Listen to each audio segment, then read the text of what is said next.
وبخصوص وبخصوص العلاقة الجزائر والمغرب. المغرب والجزائر تفضلي. بخصوص العلاقة بين المغرب والجزائر قال بن كيران إن هنالك صعوبات في العلاقات بين البلدين، ولكن هذا لا يغير حقيقة الأخوة بين البلدين. عبد الصمد ناصر هو واحد صحفي مغربي خدام مع قناة الجزيرة من 1997 من البداية ديال قناة الجزيرة، وخدم فيها لأكثر من 26 عام، ولكن غيتعرض للطرد التعسفي، وهادشي اللي غيخلي كلشي يتساءل علاش تطرد واحد من أشهر مقدمي النشرات الإخبارية والبرامج الحوارية في الوطن العربي. وباش نعرفوا القصة ديال طرد عبد الصمد ما تنساش تخلي واحد لايك واشتراك بالقناة وتبارطاج الفيديو مع صحابك إلا كان كيعجبك بحال هذا المحتوى. ويلا نبداو.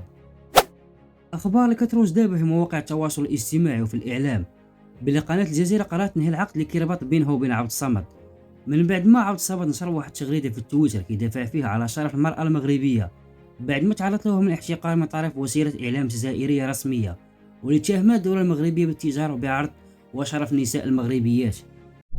لقد حان وقت الحساب بالنسبة للمخزن الذي جعل من المغرب مملكة للشر والفساد والرذيلة، دولة مخدرات لا تتوانى عن عرض أبنائها وبناتها في سوق السياحة الجنسية.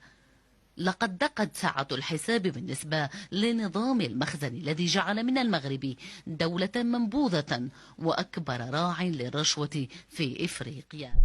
والاعلامي المغربي عبد الصمد ناصر من بعد ما شاف هادشي اللي كيطعن في شرف النساء المغربيات الشريفات وهاد الموجه ديال الخبث والكراهيه، قرر انه يخرج يدافع على بلاده وعلى نساء بلاده من منصه تويتر بكل حريه التعبير، وبغى يعبر عن الراي ديالو كاي صحافي في العالم على اي حاجه كتوقع في العالم وخاصه البلاد ديالو.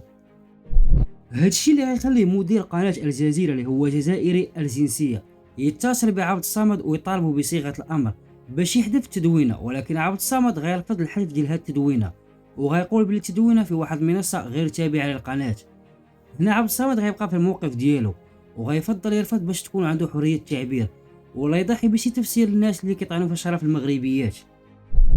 ومن بعد غادي يجي عبد الصمد المكتب ديال مدير قناه الجزيره وغيستقبل المدير وغيطلب منه حذف التغريده ولا التعديل ديالها باللي هي فيها اساءه للدوله الجزائريه، والى رفض غيكون واحد الاجراء رادع.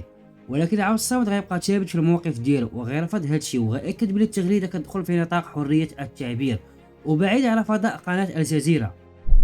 ومن بعد هاد المقابله غادي تعلن قناه الجزيره على انهاء العقد اللي كيجمعها مع عبد الصمد، وهادشي اللي كيعني واحد الطرد تعسفي في حق الصحفي عبد الصمد اللي مارس غير الحق ديالو في حريه التعبير كاي شخص في العالم.